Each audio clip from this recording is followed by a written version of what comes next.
अब इस मुद्दे के लिए सुबह से जितनी बातें होनी थी सब हो ही गई हैं लगभग। मतलब कुल मिला के बात यही है कि सुप्रीम कोर्ट से स्टे हट गया है। जरा 2 मिनट मेरी बात सुन लेना, बस 2 मिनट। जनता द्वारा चुना गया प्रतिनिधि, जो जनता चुनती है, वो जनता किस चीज के लिए उस प्रतिनिधि को चुनती है कि शहर की जो भी बेसिक रिक्वायरमेंट है, चाहे वो शिक्षा हो, स्वास्थ्य हो, सड़क हो, पानी हो, कुछ भी हो, उस व्यवस्था के लिए जनप्रतिनिधि चुने जाते हैं। अब मुझे यह समझ में नहीं आ रहा कि पहले तो इन जनप्रतिनिधि का मैं धन्यवाद क्यों करूं। ये इनकी ड्यूटी है, ये इनकी ड्यूटी है। अक्सर देखा जाता है कि माननीय विधायक जी का धन्यवाद, फलाने सांसद जी का धन्यवाद, फलाने प्रतिनिधि का धन्यवाद। अरे किस बात का धन्यवाद भाई, तुम्हें रखा ही इसीलिए। एक बात बताइए कि जो ये विधायक जी हैं, विधानसभा अध्यक्ष जी हैं, जो इनको इतनी फैसिलिटी मिल रही है, जो इनको ये सैलरी मिल रही है, जो ये सुबह से हम इतने गाड़ियों में घूम रही है, जो इनको इतने बड़े बड़े देहरादून में आवास मिले हुए, ये किसके पैसों से मिले हुए?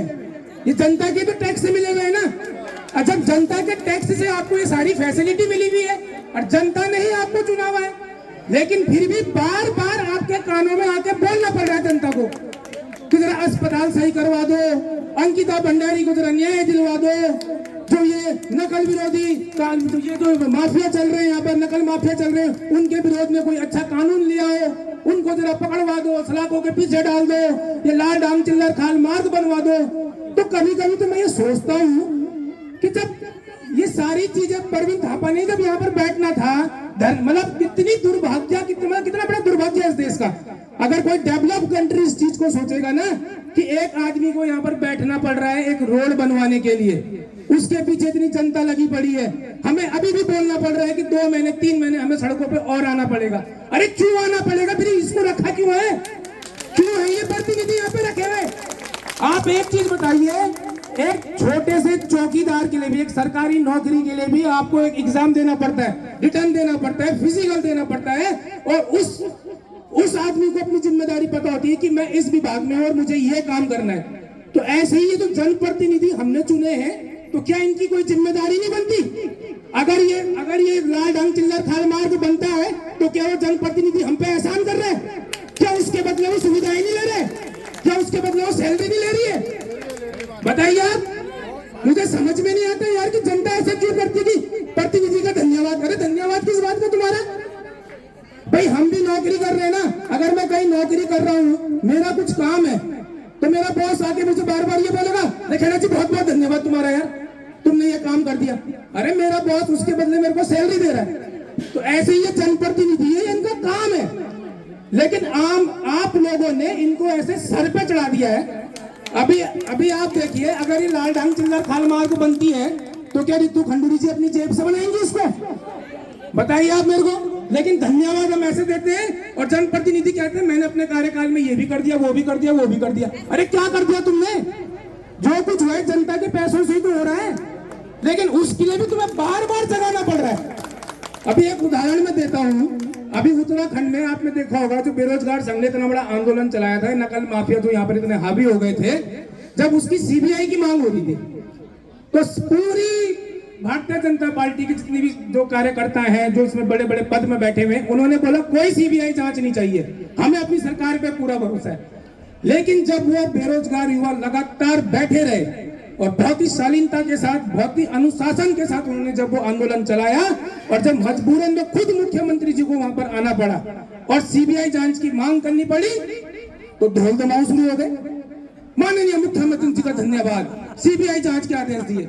अरे यार, पहले तुमने ही बोला कि जरूरत नहीं है, हमें विश्वास है, और जब जनता ने मजबूर कर दिया, फिर तुमने ढोल नगारे बजाने शुरू कर दिए। अब ये लाल डांग चिल्लर खाल वाला मार्ग का मामला देख लो, 25 साल हो गए उत्तराखंड को बने हुए। कोई भी सरकार आई हो, कोई भी जनप्रतिनिधि आया हो, कभी किसी भी जनप्रतिनिधि ने अगर ये अपनी ड्यूटी समझी होती, इसको एक मौलिक उसमें समझा होता कि ये सड़क एक मौलिक अधिकार है इस जनता का, अगर उस चीज को समझा होता तो थापा जी को आज यहाँ बैठना नहीं पड़ता। और बैठने के बाद, इतने किलोमीटर दिल्ली जाने के बाद, मातृ शक्तियों को यहाँ पर बैठने के बाद, अपना काम धाम छोड़ने के बाद, आप लोग खुद सोचो, आप क्यों धन्यवाद दोगे उस जनप्रतिनिधि को? आपको तो उसको और गुस्सा करना चाहिए कि तुमने हमारा इतने समय बर्बाद किया, तुमने 150 दिन हमारे बर्बाद किए यहाँ पे, और 150 दिन बर्बाद करने के बाद जब तुम्हें लगा कि आज तुम्हारी कुर्सी खतरे में, तब जाके तुमने जो है तुम्हारे कान जागे, तब तुमने अपने लोगों को वहां सुप्रीम कोर्ट में पैरवी के लिए भेजा। जो भी होगा, जो भी है उन्होंने भेजा, आपने करा, जो भी करा, लेकिन लास्ट में आज क्या हो रहा है, आप ढोल दमाव बजाते हुए निकल गई। निकली नहीं निकली जनप्रतिनिधि हमारी? क्या यहाँ पर 2 मिनट के लिए रुक नहीं सकती थी? लेकिन क्यों नहीं रुकी? क्योंकि उन्हें पता है यहाँ पर जनता सवाल जवाब करेगी, और जब 5 साल कुछ किया ही नहीं है तो क्या जवाब देगी? तो इसलिए मैं आप लोगों से हाथ जोड़ के विनती कर रहा हूं, ये जितने भी जनप्रतिनिधि हैं, आप अपना अधिकार समझो। ये आप पे एहसान नहीं कर रहे हैं। आपका भाई, आपका पति, आपका बेटा कहीं नौकरी कर रहा होगा ना, उसके बदले उसको सैलरी मिल रही है, वो अपना वहां पर ड्यूटी कर रहा है ना, तब मिल रही है। तो ऐसे ही ये जनता द्वारा चुने गए प्रतिनिधि हैं, और जिस मुद्दों पे, जिस बायलॉज पे ये चुनाव लड़ते हैं, जिन वादों पे ये चुनाव लड़ते हैं, अगर वो उन्होंने पूरे नहीं किए हैं तो पहले तो इन पे कानूनन कार्रवाई होनी चाहिए कि तुमने जनता के साथ जो वादे किए थे, जब तुमने वो पूरे नहीं किए, जब ये संविधान की एक व्यवस्था है, एक लोकतांत्रिक व्यवस्था है कि जनता द्वारा जो जनप्रतिनिधि चुना जाएगा, वो क्यों चुना जा रहा है? इस क्षेत्र के विकास के लिए। उसने आपसे कुछ वादे किए, तो जब संविधान में ये अधिकार है तो संविधान में ये भी अधिकार होना चाहिए कि अगर 2-2.5 साल के अंदर ये 50% वादे पूरे नहीं करता है तो इसको बाहर फेंको। लेकिन होता क्या है, अब चुनाव आने वाले 27 में, अब आपको लॉलीपॉप पकड़ा दिया कि लाल ढांग चिल्लर खाल मार्ग बन जाएगा। पीजीआई की तर्ज पर, चंडीगढ़ पीजीआई की तर्ज पर कोटद्वार पीजीआई खुलेगा। 5 साल से वो हॉस्पिटल की कोई वो नहीं थी, शुद्ध नहीं थी, लेकिन अब जैसे ही चुनाव आने वाले हैं तो चंडीगढ़ पीजीआई की तर्ज पर भाई साहब कोटद्वार में पीजीआई खुलने वाला है। अब वो विधायक जी बताएंगे कहां पर, और जिस दिन और कुछ नहीं होगा, उसका भूमि पूजन होगा। अब भूमि पूजन होते ही फिर से ढोलना उगाड़े, फिर देखना आप, उसके बाद बोला जाएगा, उसके बाद अगर आ गई वापस सत्ता में आ गई, पहले तो मुश्किल है जैसे राम कंडवाल भाई ने बोला, और नहीं आने चाहिए इस तरीके के लोग, मैं तो साफ बोलता हूँ, लेकिन आ गई, फिर बोलेंगे अब ये स्टे वहां से लग गया, अब ये स्टे वहां से लग गया, अब मैं कुछ नहीं कर पा रही हूँ, मैं कोशिश कर रही हूँ। फिर जैसे ही चुनाव आने वाले होंगे, फिर कुछ नया ढिढोरा पिटाया जाएगा, फिर उस पीजीआई के लिए कोई थापाजी वहां पर बैठेंगे, फिर जनता संघर्ष करेगी। अरे तो जब संघर्ष हमने ही करना है तो भाई तुम्हें क्यों कुर्सी में बैठा रखा है, और क्यों जनता के टैक्स से जो तुम ये सारी फैसिलिटी ले रहे हो, बंद करो ना इसको यार।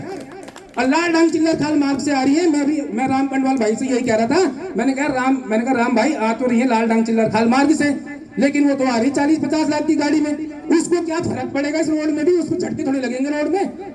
जरा जीएमओ की बस में बैठ के आती, हमारी तरह जरा किसी पुरानी गाड़ी में बैठ के आती, तब तो समझ में आता। अब 40-50 लाख की गाड़ी में तुम बैठ के आ रहे हो, तुम्हें क्या फर्क पड़ता है यार? तो मैं आपसे वही कहना चाहता हूँ कि जनप्रतिनिधियों का धन्यवाद करना बंद कर दो। अगर ये लाल ढांग चिल्लर खाल मार्ग, अगर आज आप कह रहे हो कि 50% पूरा हो चुका है, तो दुर्भाग्य है।